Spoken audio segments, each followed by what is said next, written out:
Hello everyone, अस्सलाम वालेकुम। कैसे हैं आप सब। आज की इस वीडियो में है मेरे पास ओप्पो का नया प्रीमियम मिड रेंज या फिर semi flagship AI phone. Literally box के ऊपर लिखा हुआ है ओप्पो एआई फ़ोन, क्योंकि ओप्पो ने इतनी ज़्यादा एआई की फीचर्स ओप्पो रेनो 13 में प्रोवाइड किए हैं। अब मैं केस उतार देता हूँ रिव्यू करते हुए, ताकि आप इसकी ब्यूटी को देख सकें। मैंने रिसेंटली ओप्पो के बहुत सारे स्मार्टफोन्स ट्राई किए थे, Oppo Reno 11F, Oppo Reno 11, Oppo Reno 12। उनके साथ मेरा एक्सपीरियंस कैसा था, वीडियोस आपको चैनल पे देखने को मिल जाएंगी। तो मुझे सही से आइडिया है कि ओप्पो रेनो 12 से ओप्पो रेनो 13 में कौन कौन सी चीज़ें अपग्रेड हुई हैं। और यकीन माने, जैसे ही आप इस स्मार्टफोन को बॉक्स से निकालते हैं ना, ये एक कम्प्लीटली डिफरेंट स्मार्टफोन फील होता है। आगे चल के मैं एक्सप्लेन करता हूँ। बाय द वे, ऐसी वीडियोस बनाने में, आप तक पहुंचाने में काफ़ी मेहनत लगती है। आप में से 90% लोग वीडियोस देखते हैं, देखकर चले जाते हैं। अगर आपको कहीं पे भी वीडियो पसंद आए, वीडियो को लाइक करके, चैनल को सब्सक्राइब करके, बेल आइकन को प्रेस करके ऑल पे क्लिक कर लेना है। Thank you so much. सबसे पहले अनबॉक्सिंग एक्सपीरियंस की ही बात कर लेते हैं। तो ये है ओप्पो रेनो 13 का बॉक्स। मेरे पास ये 12 GB 256 GB वाला वेरिएंट है और कलर है लुमिनस ब्लू। देखते हैं बॉक्स के अंदर क्या क्या दिया गया है। अब रेनो सीरीज़ के लिए ना, मैं हमेशा से इनके कैमरास और इनके डिज़ाइन की वजह से काफ़ी एक्साइटेड होता हूँ। इसमें बाद में देखते हैं क्या क्या रखा हुआ है। नीचे मिल जाता है हमें फ़ोन, और ये भी अभी मैं आपको दिखाता हूँ। काफ़ी कॉम्पैक्ट सा लग रहा है। चार्जर हमें प्रोवाइड किया गया है 80 वाट का, और USB A to USB Type-C cable है। यहीं पे सिम इजेक्टर पिन भी है। इसमें क्या क्या दिया गया है। लीफ के अंदर एक ट्रांसपेरेंट केस के अलावा यूज़र मैनुअल है, क्विक गाइड है। अब लाते हैं फ़ोन सामने, क्योंकि इस बार स्पेशल एडिशन यही है जो मेरे पास आया है ना, लुमिनस ब्लू कलर। इसको उतार लेते हैं।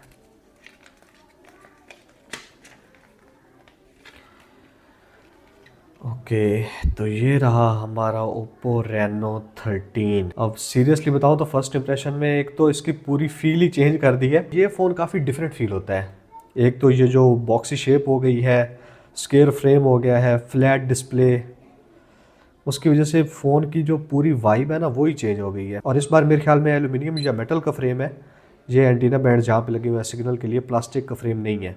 फ़ोन ऑन हो गया है। इसके ओवरव्यू के साथ इसको टेस्ट करने के बाद फिर मिलते हैं। अब जैसे मैंने वीडियो के शुरू में कहा था ना कि ओप्पो का ये एआई फ़ोन है। एआई की बहुत सारी फीचर्स हैं स्मार्टफोन में। जैसे कि पहले नंबर पे सबसे इंपॉर्टेंट फीचर, आप कैमरा ओपन करेंगे तो एआई लाइव फोटो का ऑप्शन मिल जाता है। इस ऑप्शन को अगर आप ऑन कर देंगे ना ऊपर से, तो जब आप पिक्चर कोई भी क्लिक करते हैं तो पहले की 2-3 सेकंड की वीडियो भी रिकॉर्ड हो जाती है। तो होता वो फोटो ही है, लेकिन उसको आप गैलरी में जाके जिफ में भी कन्वर्ट कर सकते हैं, वीडियो में भी कन्वर्ट कर सकते हैं। तो छोटा सा एक जो मोमेंट होता है ना, जो मेमोरी होती है, वो कैप्चर कर सकते हैं इस एआई लाइव फोटो की वजह से। Next, AI editor. ओप्पो का ये पहला स्मार्टफोन है जिसमें मैं ट्राई कर रहा हूँ। अगर आप कोई भी पिक्चर क्लिक करते हैं फॉर एग्जाम्पल, उसके बाद फोटोज में आएंगे ना, तो एडिट वाले बटन पे क्लिक करेंगे, नीचे एक नया आइकन एआई एडिटर देखने को मिल जाता है। इस पे क्लिक करने से जो ओप्पो के नए बहुत सारे एआई की फीचर्स आए हैं इस ColorOS 15 में, वो सारे यहाँ पे प्रोवाइड किए गए हैं। Enhance clarity, AI eraser, unblur, remove reflections. मतलब पिक्चर को आपने परफेक्ट बनाना हो ना, अगर क्लियर नहीं है तो क्लियर करना है, पिक्चर में से कोई चीज रिमूव करनी है, बैकग्राउंड से लोगों को हटाना है, तो सारे built in AI photo editing features Oppo ने आपको स्मार्टफोन के अंदर ही प्रोवाइड कर दिए हैं। उसके अलावा जेमिनी की सपोर्ट भी देखने को मिल जाती है। और ओप्पो की जो अपनी एप्लीकेशन है, फॉर एग्जाम्पल नोट्स है, तो वहाँ पे एआई समरी का ऑप्शन मिल जाता है। एआई के डिपार्टमेंट में ना, ये वाला स्मार्टफोन सीरियसली अपनी प्राइस रेंज पे किंग बन जाता है। बाकी कुछ तो एआई की फीचर्स पहले से हैं रेनो 12 से, जो specially for example AI studio की एप्लीकेशन आती है, वो स्मार्टफोन में भी प्रोवाइड की गई है। तो फर्स्ट ऑफ ऑल, एआई के जितने मोड्स हैं, जितने फीचर्स हैं स्मार्टफोन में, वो मैंने आपको बता दिए। सेकंड नंबर पे इस स्मार्टफोन का डिजाइन और ड्यूरेबिलिटी। अब जैसे मैंने वीडियो के शुरू में बोला था कि ये वाला स्मार्टफोन बॉक्स से निकालते ही एक कंप्लीटली डिफरेंट फोन फील होता है ओप्पो रेनो 12 से। उसकी रीजन है इसका ये नया फॉर्म फैक्टर। एक तो इस बार ये थोड़ा सा कॉम्पैक्ट किया गया है। पिछली बार 6.78 इंचेस का डिस्प्ले था, इस बार ये 6.6 इंचेस का डिस्प्ले है।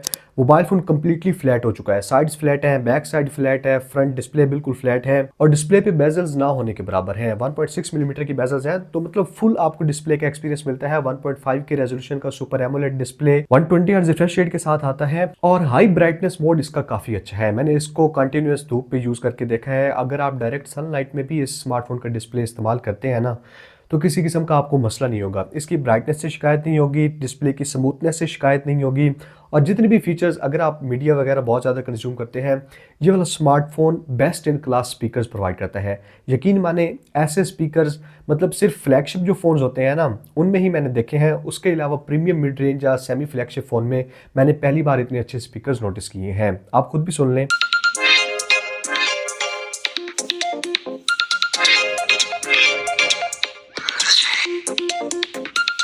अब डिज़ाइन में जो हाईलाइटिंग फीचर्स है ना, एक तो IP68 IP69 दोनों की water and dust resistance provide की गई है, तो टेंशन के बगैर आप फ़ोन को बारिश वगैरह में लेके निकल सकते हैं, अंडर वाटर फोटोग्राफी कर सकते हैं। अब आगे गर्मियों के दिन आ रहे हैं, स्विमिंग पूल पे आप फोटो वीडियो बनाने के लिए अगर फ़ोन लेके जाते हैं, इस स्मार्टफोन की बिल्ट इन कैमरा एप्लीकेशन में अंडर वाटर फोटोग्राफी का मोड भी दिया गया है। तो मतलब आपको पानी और धूल मिट्टी वगैरह से टेंशन लेने की जरूरत नहीं है अगर आपके पास Oppo Reno 13 है। दूसरा हाईलाइटिंग और प्रोमिनेंट फीचर मेरे लिए स्मार्टफोन के डिजाइन में ये जो एल्यूमिनियम का नया फ्रेम है, काफी सॉलिड और प्रीमियम फील देता है इस स्मार्टफोन को। और मेरे पास ये लुमिनस ब्लू कलर में है। ये कलर भी ना डिफरेंट लाइटिंग कंडीशन में थोड़ा सा डिफरेंट ब्लू का शेड देता है, और मुझे पर्सनली ये वाला कलर काफी पसंद आया है। वैसे इसके और कलर्स भी आते हैं। अब ये वाला स्मार्टफोन सिर्फ 7.2 मिलीमीटर की थिकनेस के साथ आता है, काफी स्लिम सा स्मार्टफोन है। उसके बावजूद 5600 mAh की बैटरी इस स्मार्टफोन में ओप्पो ने प्रोवाइड की है। उसके साथ बॉक्स के अंदर ही 80 वाट की सुपर बुक चार्जिंग की सपोर्ट है, और ये वाला चार्जर इस स्मार्टफोन की बैटरी को तकरीबन 50 मिनट के अंडर ना फुल चार्ज कर देता है। तो मतलब उससे ज़्यादा आपको क्या ही चाहिए बैटरी और चार्जिंग के डिपार्टमेंट में। नेक्स्ट अगर परफॉर्मेंस की बात करें तो ये मेरे लिए इसका काफ़ी मतलब ना स्पेशल फीचर था। अब ColorOS 15 मैं पहली बार ट्राई कर रहा हूँ इस स्मार्टफोन पे। AI के फीचर्स तो मैंने आपको बता ही दिए हैं। कस्टमाइजेशन के बहुत सारे फीचर्स हैं, स्पेशली जो एनिमेशंस और स्मूथनेस है ना। अगर आपको ColorOS 15 के ऊपर डिटेल से वीडियो चाहिए तो मुझे आपने कमेंट्स में बताना है, क्योंकि इस वीडियो में मैंने सारी चीज़ें डिस्कस की तो वीडियो काफ़ी लेंथी हो जाएगी।